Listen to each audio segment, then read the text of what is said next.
하나님 말씀이 여기 이렇게 기록되어 있습니다. 그날 저녁이 되었을 때에 예수께서 제자들에게 말씀하셨다. 바다 저쪽으로 건너가자.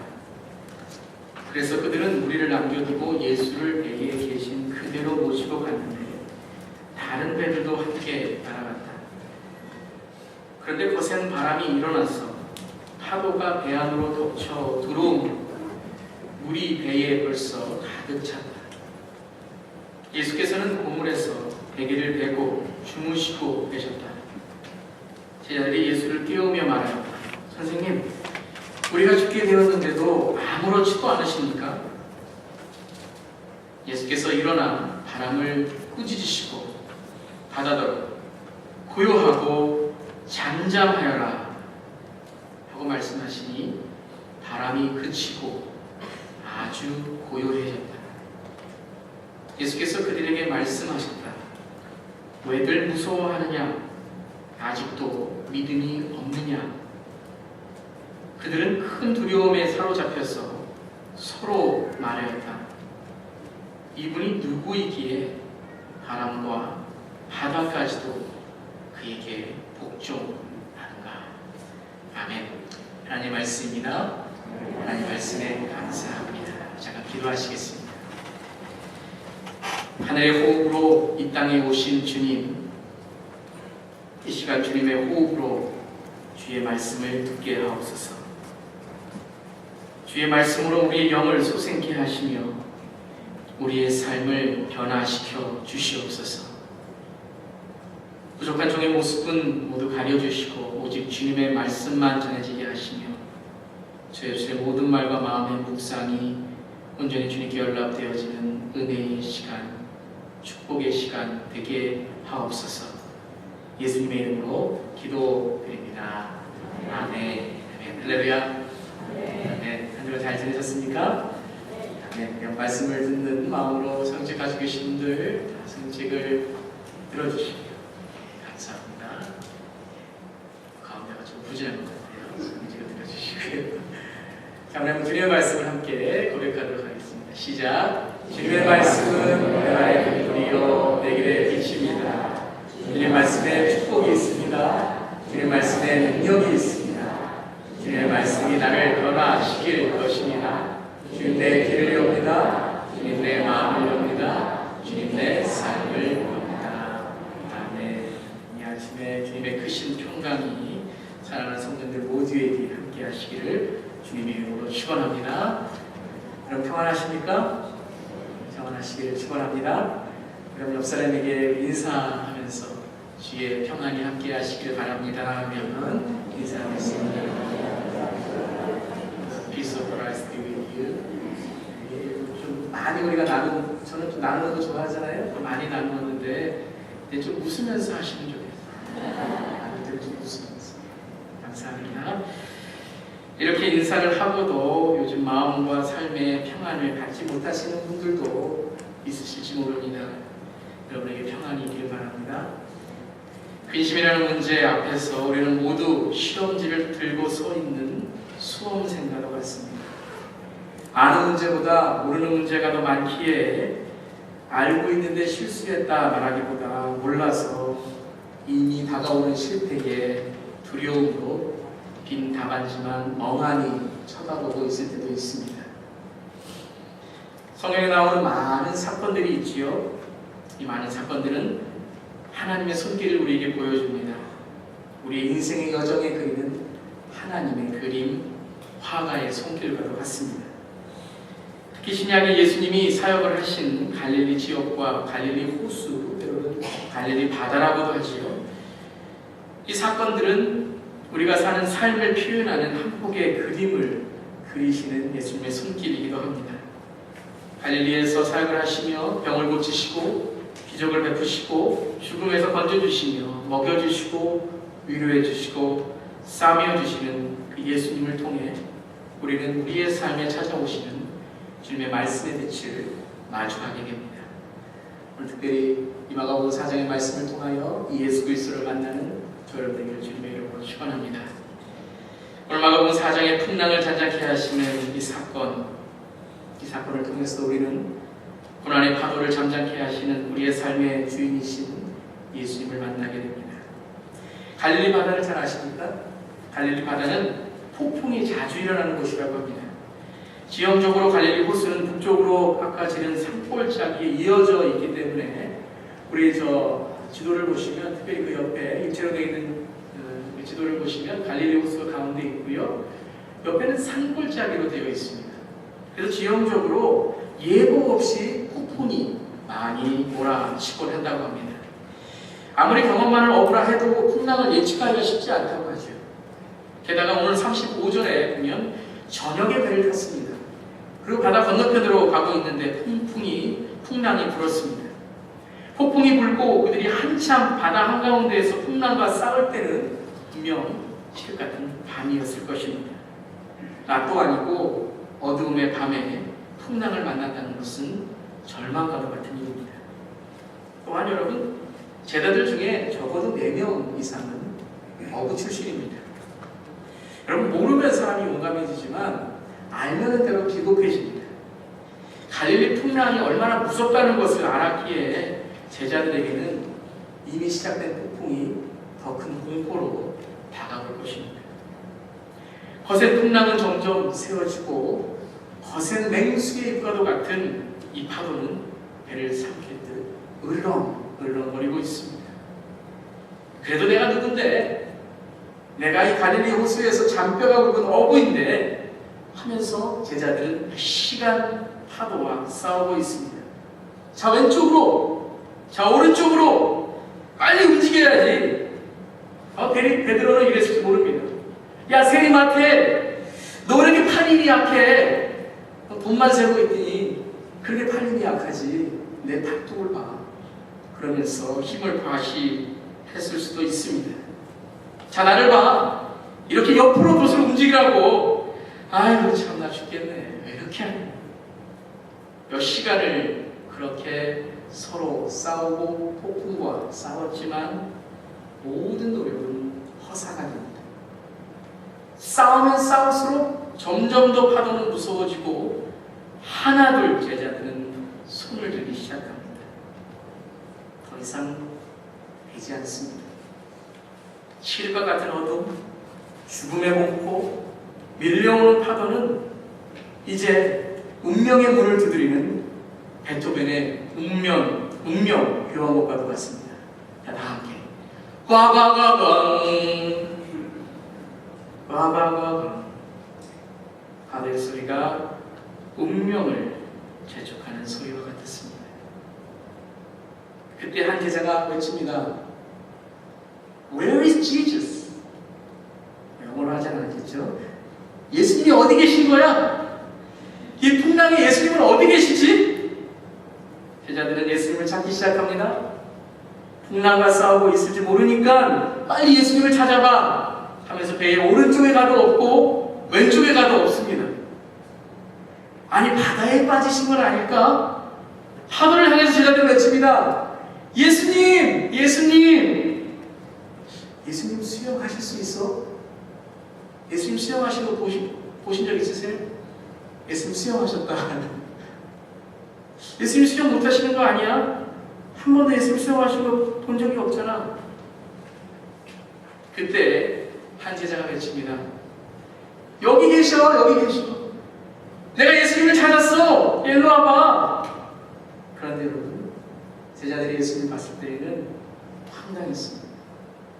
무심한 예수님은 제자들이 무엇을 하는지도 상관하지 않고 잠만 주무시고 계신 겁니다. 그것도 베개를 베고 두 발을 쭉 뻗고 주무시고 계신 겁니다. 아니, 이런 분이 어디 있습니까? 제자들은 이렇게 38절에 예수님께 말합니다. 선생님, 우리가 죽게 되었는데도 아무렇지도 않으십니다. Teacher, don't you care if you drown? 아무렇지도 않으십니까? 아니, 우리가 죽게 되었는데 아무렇지도 않으시단 말입니까? 파도와 싸우는 고생보다 제자들은 더 화가 났습니다. 아니, 우리를 그렇게 죽게 놓아두냐는 것입니다. 이제는 모든 화살이 예수님께 쏘아집니다. 예수님, 어떻게 그러실 수 있습니까? 그런데 여기서 예수님의 반응이 더 놀랍죠. 예수님은 제자들을 향하여, 야, 미안해. 내가 피곤해서 잠깐 돌았어. 라고 하시지 않으셨습니다. 아니 도리어 예수님이 제자들을 보면서 이 믿음 없는 자들아, 이 믿음 적은 자들아, 왜 의심하였느냐? 왜 이렇게 믿음이 적으냐? 이 파도가 무섭느냐? 나는 무섭지 않다. 자, 보아라, 내가 파도와 싸우다. 그러면서 제자들을 책망하시지 않으셨습니다. 도리어 예수님은 제자들 향해 가신 것이 아니라 일어나셔서 바람을 향해 가십니다. 바람을 향해 꾸짖으십니다. 그렇게 말도 듣지 않고 소용돌이만 치던 온통 정신없게 제자들을 만들었던 그 고집불통 바다로 예수님은 가셔서 이렇게 말씀하십니다. 고요하고 잠잠하라. Quiet. Be still. 예수님이 말씀하신 대로 바다와 파도는 야생마가 주인 앞에 들들여지는 명마의 모습처럼 바람이 그치고 아주 고요해졌습니다. 그때 주님이 제자들에게 이렇게 말씀하십니다. 왜들 무서워하느냐? 아직도 믿음이 없느냐? 여러분, 예수님은 이렇게 물어보시지 않으셨습니다. 왜들 무서워했느냐? 믿음이 어디에 있었느냐? 여러분, 과거일 아닙니까? Why are you so afraid가 아니라 Why were you so afraid 해야 맞지 않습니까? 예수님은 왜 지금 무서워하느냐? 왜 니네들의 믿음이 없느냐 그러셨어요. 믿음이 적느냐라고 말씀하신 것이 아니라 믿음이 없다라고 말씀하셨어요. 여러분, 이 질문을 우리는 오늘 아침에 잘 들어야 합니다. 이 질문 속에 아주 중요한 믿음의 핵심이 있습니다. 그것은 바로 상황에 따른 믿음이 아니라 존재에 따른 믿음을 주님께서 말씀하시는 겁니다. 다시 한번 말씀드립니다. 상황에 의거한 믿음이 아니라 존재에 따르는 믿음을 주님께서 말씀하십니다. 갈릴리 바다는 오늘만 폭풍이 불 것이 아닙니다. 어제만 폭풍이 불었던 것이 아닙니다. 내일도 폭풍이 불 것입니다. 갈릴리는 항상 폭풍이 붑니다. 우리 인생에서도 뜻하지 않은 일들, 아직도 우리를 두렵게 하는 불안의 요인들이 시시 곳곳에서 시시때때로 우리를 노리고 있습니다. 그런데 우리의 믿음의 수준은 항상 상황에 따라 변합니다.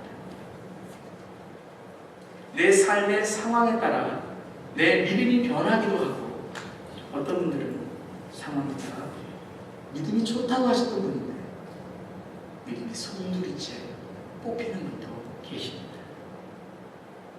우리는 상황에 따라 기도의 크기와 깊이가 달라집니다. 상황에 따라 봉사와 헌신의 넓이와 길이가 달라집니다. 상황에 따라 신앙의 자신감의 높이와 굳건함도 이리저리 달라집니다. 무슨 말씀입니까? 오늘 예수님은 너희가 왜 두려워했느냐는 폭풍에 대한 믿음의 반응을 말씀하시는, 책망하시는 것이 아니라는 것입니다. 주님은 지금 예수님과 제자들 간의 관계의 두려움을 말씀하시는 것입니다. 예수님은 제자들에게 폭풍이 불었다, 불 것이다 라는 문제와 상황을 믿음으로 말씀하시는 것이 아니라 예수님은 지금 어디에 있느냐, 너희의 삶에 나는 어디에 있느냐? 또한 너희에게 나는 누구냐? 하는 그 예수를 믿는 믿음에 대해서 물어보시는 겁니다. 그래서 예수님은 믿음이 적은 자들아, 무소한 자들아 라고 말씀하시는 것이 아닙니다. 믿음이 없다라고 말씀하십니다. 여러분, 우리가 가끔 믿음이라고 생각하면 믿음을 상황에 대처하는 해결 능력이라고, 그래서 그 상황에 대처하는 능력과 실력이 많은 분들을 믿음이 강한 분이라고 할 때가 많이 있습니다. 성격이 온순하여 인내를 더 잘하는 분이 계십니다. 어떤 분은 문제에 대한 대처 능력과 지식과 그 분야에 대한 실력이 있어서 어떤 문제가 있을 때에 해결하고 척척 알아서 잘 계획을 세우시는 분이 있습니다. 때로는 세상에 대한 지식이라든가 아니면 신앙에 적응력이 없어서, 아니면 때로는 삶 속에 어떤 실력이 없어서 사업에 실패하시는 분도 있습니다. 교회의 신앙에 실패하시는 분도 있습니다.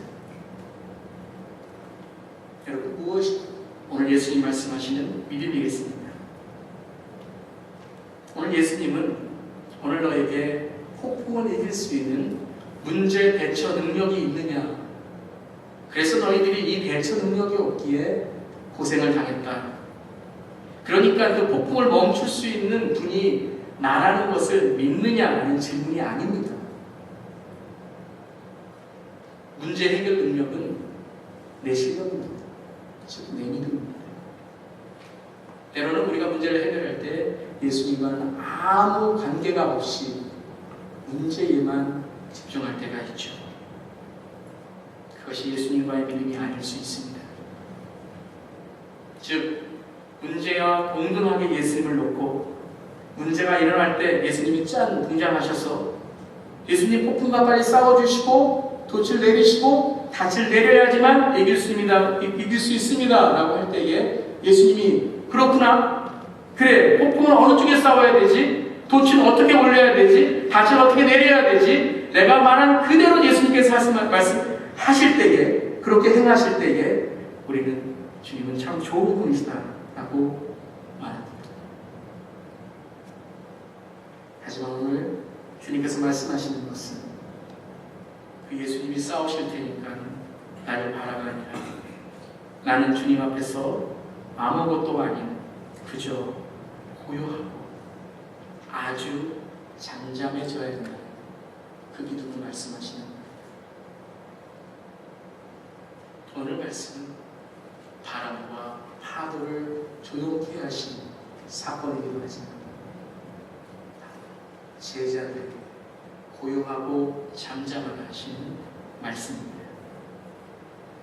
그리고 제자들이 고요하고 잠잠한 마음으로 예수님만 바라보는 믿음으로 그 사건을 바라봤을 때에 제자들은 뭐라고 고백합니다. 우리 한번 함께 한 목소리로 고백해 볼까요? 시작. 그들은 큰 두려움에 사로잡혀서 서로 말하였다. 이분이 누구이기에 바람과 바다까지도 그에게 복종하는 거예요. 그렇습니다, 여러분. 예수님은 바람과 바다까지 복종시키시는 분이십니다. 그래서 아멘 나와야 저기서 들려요. 아멘. 여러분, 예수님은 바람과 바다와 싸우시는 분이 아닙니다. 바람과 바다를 설득하시는 분이 아닙니다. 그분은 사탄과 싸우시는 분이 아닙니다. 그분은 사탄을 설득하시는 분이 아닙니다. 그분은 이 세상의 모든 것을 창조하시는 분이시며 이 세상의 모든 것을 통치하시고 다스리는 분이십니다. 아멘. 그렇기에 그분은 그 폭풍 속에도 잠을 잘 수 있었던 것입니다. 왜요? 폭풍과 바다와 싸우는 것이 아니라 예수님은 폭풍과 바다의 주인이시기 때문입니다.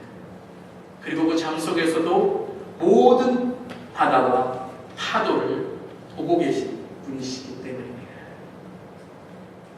이 말씀을 명상하며 묵상하며 두 가지를 우리가 먼저 폭풍이 일어나기 전에 예수님의 말씀과 예수님이 어디에 계신 것을 함께 자세히 보기를 원합니다. 35절 말씀 우리 함께 읽어볼까요? 시작. 바다 저쪽으로 건너가자. 바다 저쪽으로 건너가자. 예수님이 가자고 하셨습니다. 여러분, 예수님이 가신다고 하면 가는 것입니다. 예수님이 간다고 하시면 가는 것입니다. 폭풍이 불건 바람이 불건 문제가 있건 고난이 있건 가는 것. 아니 갑니다. 분명히 저쪽으로 갑니다. 바다 저쪽으로 가는 것은 예수님의 약속이고 예수님의 말씀입니다. 제자들이 빠져도 바다 저쪽으로 갑니다. 분명히 갑니다. 광야에서 하나님은 이스라엘 백성에게 가나안 땅으로 간다고 했습니다. 갑니다. 배고파도 목말라도 갑니다. 그런데 이스라엘 백성은 가지 못하는 사람처럼 광야에서 불평하고 원망했습니다. 바다 저쪽으로 간다고 하면 가는 것입니다. 여러분, 이 믿음이 있으십니까? 순풍에 돛달듯 잘 될 때에만 가는 것이 아닙니다. 바람과 폭풍에도 우리는 가는 것입니다. 우리는 주님과 함께 있기에 갈 수 있는 것입니다. 그러니까 여러분, 지금 내 삶의 문제는 문제가 있다, 고난이 있다, 내 삶이 어렵다가 문제가 아니라, 아니 잘 되고 있다, 모든 것이 형통하다는 게 문제가 아니라 가장 큰 문제는 주님과 함께하고 있다는 것입니다. 주님이 간다고 말씀하셨으면 가는 것이고, 주님이 서라고 하시면 서는 것이고, 그 주님과 함께하는 삶이 우리의 삶 속에 하나님의 전진을 만드는 것입니다. 여러분, 이런 찬양이 있죠? 주님 말씀하시면 내가 나아가리라. 주님 뜻이 아니면 내가 멈춰서리라. 나의 가고 서는 것 주님 뜻에 있습니다. 그럼 뭐라고 찬양합니까? 오 주님 이끄소서. 여러분, 이것이 믿음입니다. 주님이 말씀하시면 내가 나아가는 것이고, 주님의 뜻이 아니면 내가 멈춰서는 것입니다. 내가 가고 서는 것은 내 계획과 내 뜻이 아니라 주님 뜻이오니 주여 말씀하시옵소서. 오 주님, 나를 이끄시옵소서. 이 믿음을 가시기를 주님의 이름으로 축원합니다. 여러분의 삶을 지금 현재 일어나는 일들로 바라보는 것이 아니라 내 안에 계신 주님의 평안으로 이루는 것입니다. 오늘 36절에 이런 말씀이 이어집니다. 바다로 건너가자. 그래서 그들은 무리를 남겨두고 예수를 배에 계신 그대로 모시고 다른 배들도 함께 갔다라고 말씀하십니다. 다른 배들도 함께 갔습니다. 이 말씀은 무엇입니까? 예수님과 함께 있었던 배에 있는 사람들만 폭풍을 만난 것이 아닙니다. 여러분, 나만 문제가 있다고 생각하지 마시기 바랍니다.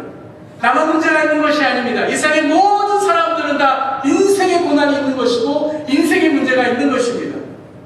그런데 그 가운데 중요한 것은 무엇인가 하면, 폭풍을 만났을 때에 모든 사람이 고생을 했지만, 예수님이 탄 배에 있는 사람도 고생을 했지만, 예수님이 탄 배에 있었던 사람들과 예수님과 다른 배에 있던 사람들의 삶의 고백, 이후의 삶의 모습이 다릅니다.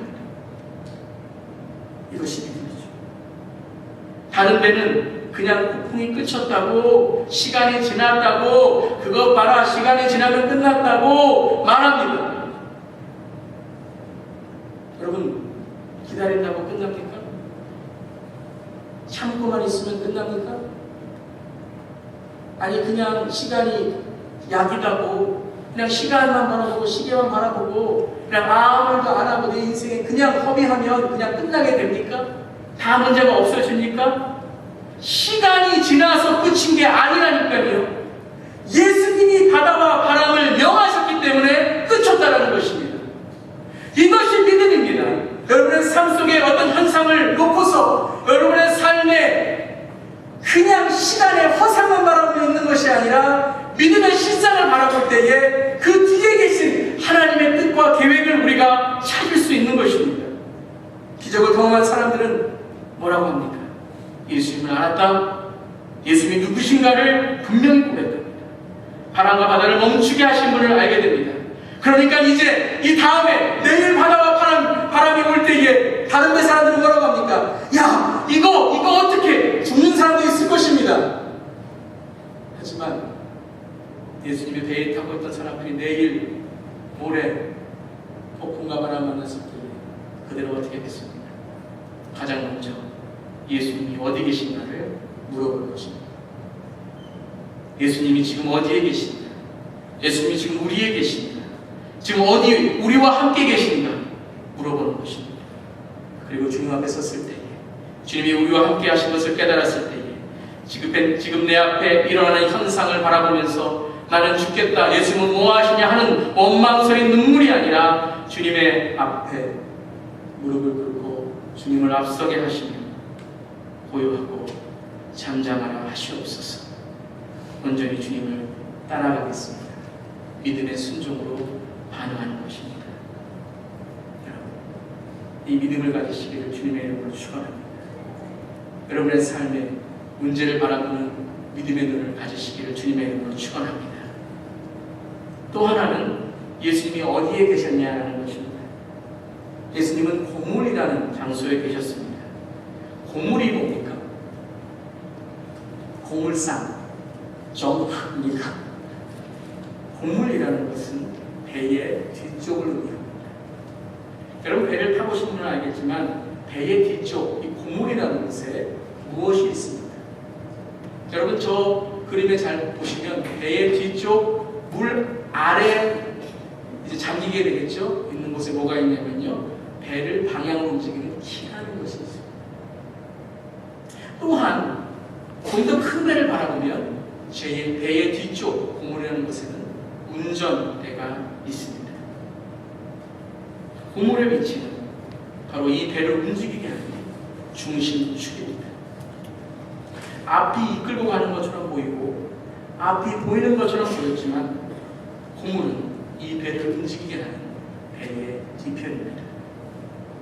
앞만 보고 다가오는 폭풍만 보기에 그들은 죽을 것 같았습니다. 물 위에 떠 있는 폭풍과 파도를 보았기에 그들은 어디로 가는지 몰랐습니다. 하지만 물 아래에 그들의 배를 움직이는 키와 배의 뒤쪽에 운전대를 움직이시는 하나님의 손길은 보지 못한 것입니다. 여러분, 예수님이 주무신다고 주무십니다. 예수님이 깨운다고 그때 눈 비비면서 이제는 일어날 때라 말씀하십니까? 아무것도 모르시고 계시는 것처럼 보이십니까? 아무것도 안 하고 계시는 것처럼 보이십니까? 정말 아무것도 모르시고 하지 않는 것입니까? 정말 폭풍이 무서워서 제자들 뒤에 벌벌 떨면서 졸고 있다가 주무시고 계시는 것입니까? 아니죠. 주님은 고물에 계셨습니다. 주님은 운전대에 계셨습니다. 주님은 주무시는 것이 아니었습니다. 두려움의 안경을 벗어버리고 죽음에 대한 절망을, 그 파도를 이기고 지금 이 배를 움직이시는, 이 배의 키를, 방향을 움직이시는 주님의 손길을 볼 때에 그들은 진정 바다와 파도를 잠잠케 하시는, 복종케 하시는 주님을 볼 수 있었습니다. 여러분의 인생의 뒤에는 누가 계십니까? 여러분의 뒤에는 누가 여러분의 삶을 움직이고 계십니까? 돈입니까? 명예입니까? 사랑입니까? 욕심입니까? 상처입니까? 미움입니까? 분노입니까? 여러분의 교만함입니까? 세상의 지식입니까? 실력만 따지는 여러분의 삶의 세속적인 마음입니다. 믿음의 사람이 되시기를 주님의 이름으로 축원합니다. 주님께서 여러분 뒤에 고물에 계시더라도 그 주님이 오늘 여러분을 움직이시는 하나님의 손길의 시작이 되시기를 바랍니다. 주님 말씀하시는 곳, 주님 가르치시는 곳을 보고 나갈 때에 우리는 지금 눈앞에 있는 파도라는 나의 마음과 삶을 요동시키는 현상의 허상이 아니라 바람과 바다를 복종시키시는 믿음으로 보는 현실의 실상을 볼 수 있는 것입니다. 이번 여름에 저는 아이들과 함께 수영할 수 있는 기회를 갖게 되었습니다. 저희 첫 아들 창규는 수영을 곧잘 합니다. 그래서 제가 붙잡아주지 않아도 잘 수영을 합니다. 둘째 한규는 아직 어려서 그런지 물에 들어가는 것이 무섭다고 합니다. 그래서 꼭 아빠가 함께 들어가야 됩니다. 항상 얕은 곳에 수영하던 한규를 한 번은 수영을 가르칠 셈하고 깊은 곳으로 데리고 들어갑니다. 안 들어간다고 합니다. 하지만 내가 함께 가니까 들어가자라고 합니다. 걱정 말고 내가 잡아줄 테니 데려가자. 그리고 유혹합니다. 유혹에 빠지죠. 깊은 곳에 들어옵니다. 한참 수영을 하고 있을 때 이제 수영을 가르쳐줘야 되겠다. 그러고 손을 잠시 놓았습니다. 손을 놓자마자 1초도 안 돼서 한규가 손을 벌쩍 들더니 저에게 그럽니다. 아빠 왜 손 놓았냐고. 그러고서 5분간 혼났습니다. 나 빠지지 않냐고. 이 깊은 곳에 나를 죽이게 한다고. 심지어는 아빠도 아니다라는 말이 입 밖에 나오도록 화가 났습니다. 이렇게 말합니다. 아니야, 아빠가 잡아줄 거야. 괜찮아. 아빠가 잡아줄 거야. 괜찮아. 몇 번을 깊은 곳에 들어가서 또 손을 놓습니다. 몇 번이나 혼난지 모릅니다. 놀 때마다 혼냅니다. 그렇지만 꾸준하게 한규가 수영을 배울 수 있도록 계속해서 아빠에 대한 믿음을 줍니다. 내가 빠질 때 아빠가 잡아줄 거야. 그러면서 어느 날 한규와 함께 깊은 곳에 들어갑니다. 그런데 한규가 깊은 곳에 들어가자마자 저에게 저의 눈을 똑바로 보면서 이렇게 말합니다. 아빠, 손 놔보세요. 나 수영해 볼게. 여러분 이거 모릅니다. 올림픽에 금메달 딴 것처럼 눈물이 핑 돌더라고요. 그 수영장 물이었는지 제 눈물이었는지 모르지만 정말 제 마음속에 얘가 나를 믿는구나 라는 마음이 들었습니다. 한규가 수영을 잘해서 그랬습니까? 아니죠. 여전히 빠집니다. 여전히 1, 2초만 있으면 손을 들고 아빠 잡아주세요 합니다. 하지만 이제는 아빠를 믿습니다. 아빠가 있기에 자신감이 있다고 합니다. 깊은 물이 갑자기 얕아졌습니다. 발이 안 닿던 바닥이 갑자기 한규의 발에 닿아져서 아빠 수영할 수 있어야 했습니까? 아닙니다. 여전히 그 수영장 한규의 길을 훨씬 넘는 깊이였습니다. 그런데 한규는 이제 아빠만 있으면 깊은 곳에 들어가 수영을 할 수 있다고 합니다. 수영을 할 수 있다고 합니다. 그러면서 점점 수영 실력이 좋아지겠죠. 믿음은 주님이 하시는 겁니다. 믿음은 내 삶의 현실 속에서 하나님이 나와 함께 하신다는 실상을 바라보는 눈입니다. 믿음은 지금 하나님이 하고 계신 일들을 믿음의 실상으로 바라보며 그것이 하나님이 하시는구나 라고 말하는 것입니다. 우리의 대처 능력이 아닙니다. 나의 문제 해결 방법이 아닙니다. 하나님이 하시는 일들을 믿음의 눈으로 그 실상을 바라보는 것입니다. 그래서 히브리 기자는 믿음은 바라는 것들의 실상, 확신이요 보이지 않는 것들의 증거라고 했습니다. 믿음은 내가 바라보고 싶은 분을 바라보는 겁니다. 모든 사람은 다 믿음이 있습니다. 그래서 그 믿음을 향해서 열심히 일하고 열심히 살아갑니다. 어떤 분들은 돈을 바라보면서, 어떤 분들은 사람을 바라보면서, 어떤 분들은 학업을 바라보면서, 어떤 분들은 성공을 바라보면서, 어떤 분들은 세속적인 삶을 바라보면서 나아갑니다. 사탄은 그것이 우리 인생의 전부이다. 그것을 이루었을 때에 너는 참 만족과 참 행복을 가질 거라고 말하지만 우리가 그것을 붙잡았을 때에 우리가 바랐던 것은 허상입니다. 바라는 것들이 실상이 아니라 바라는 것들이 허상이 됩니다. 그건 믿음이 아닙니다. 허상이 되는 건 믿음이 아닙니다. 믿음은 내가 바라는 분을 보며 그분의 실상을 바라보며 그분의 형상을 내 삶에 드러내는 영광의 삶입니다. 예수님을 깨워서 예수님이 일어나셔서 어떻게 해보려는 나의 계획의 허상이 아니라 현상이 요동하고 있는 나를 깨우고 나를 깨우쳐서 내 삶에 이루고 계시는 하나님의 임재를 깨닫게 하는 승리의 삶입니다. 그래서 하나님은 항상 이기십니다. 그리고 하나님의 승리를 따라가는 사람은 항상 이깁니다. 상황에 따라 반응하는 믿음이 아니라 존재를 따라 하나님의 실상을 통해 반응하는 믿음이 되시기를 주님의 이름으로 축원합니다. 가정이 어려우십니까? 가정에 기쁨이 있으십니까? 사업이 어려우십니까? 사업에 기쁨이 있으십니까? 신앙에 어려움이 있으십니까? 신앙에 기쁨이 있으십니까? 세상에 어려움이 있으십니까? 세상에 기쁨이 있으십니까? 자녀의 어려움이 있으십니까? 자녀의 기쁨이 있으십니까? 교회에 어려움이 있으십니까? 교회에 기쁨이 있으십니까? 여러분, 이것은 현상입니다.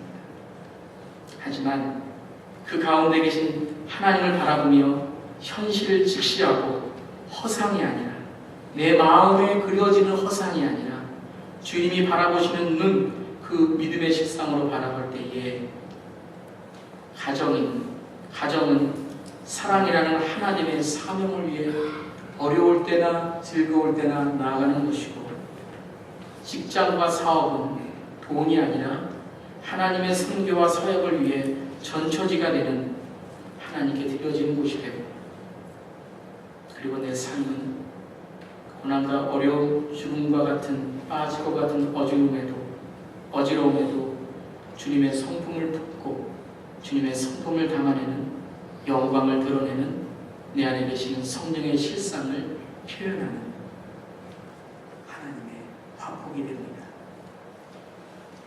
그래서 우리의 삶은 말씀을 통해 내 삶을 봐야 되며, 기도를 통해 하늘을 봐야 되며, 믿음을 통해 미래를 바라봐야 됩니다. 여러분, 그 실상이 누구이십니까? 바로 예수 그리스도이십니다. 예수님은 하나님의 아들 그리고 그리스도이십니다. 아멘. 여러분의 삶 속에 우리의 인생 되신 이 그리스도를 만나시기를 주님의 이름으로 축원합니다. 그리고 내가 죽어도 나에게 구원과 영생을 주실 메사야, 하나님의 아들의 고백이 있으시기를 간절히 바랍니다. 그곳에 빠집시다. 풍덩 빠집시다. 여러분의 삶 속에 주님의 바다에 풍덩 빠질 때에 내 바다를 움직이시는 하나님의 손길, 하나님의 음성을 들을 수 있는 것입니다. 간절히 원하기를 양다리 걸친 신앙 되지 마시기 바랍니다. 양다리도 아니에요. 솔직히 얘기하면 6대1이에요. 6대1 뭔지 아십니까? 주일은 교회, 6일은 세상. 양다리도 아닙니다. 1대1도 아닙니다. 6대1. 여러분, 예수님이 부르시는 믿음의 자리에 빠집시다. 그리하여 배 위에 믿음 없는 자가 되지 않고 주님과 함께 믿음의 파도를, 소망의 파도를 주 영광의 파도에 수영하는, 주님이 나를 붙잡아 주실 때에 우리는 주님께 우리의 믿음을 드릴 수 있는 것입니다. 주님은 절대 빠져 죽게 하지 않으십니다. 죽음의 상황에서도 우리를 부활과 기쁨의 능력으로 함께 하십니다. 여러분, 모든 배가 풍랑을 맞았습니다. 우리의 인생의 가장 최대의 풍랑은 무엇일까요? 죽음입니다. 죽음 앞에 모든 사람들은 다 빠지게 됩니다. 하지만 여러분, 믿음의 바다에 빠진 사람과 세상의 바다에 빠진 사람은 마지막에 그 죽음의 풍랑에서 달라집니다. 주 예수 그리스도를 구주로 영접하고 그분의 삶을 따르는 사람은 죽음을 복종케 하시는 예수 그리스도의 영생이 함께 하십니다. 인생의 폭풍을 두려워하지 마시고 예수를 경외하는 삶이에요. 오늘 하루 고요하고 잠잠한 그 바다와 파도로 하나님의 은혜를 경험하시기를 주님의 이름으로 축원합니다. 기도하시겠습니다. 주님, 저희에게는 믿음이 없습니다. 믿음이 있다고 하지만 그건 내 상황에 대한 반응을 위한 믿음이었지 진정 주님께 대한 전적인 믿음이 아니었습니다. 작은 풍랑에도 움츠리고 떨고 있는 우리를 안아주시는 예수님, 우리에게 믿음을 주시옵소서.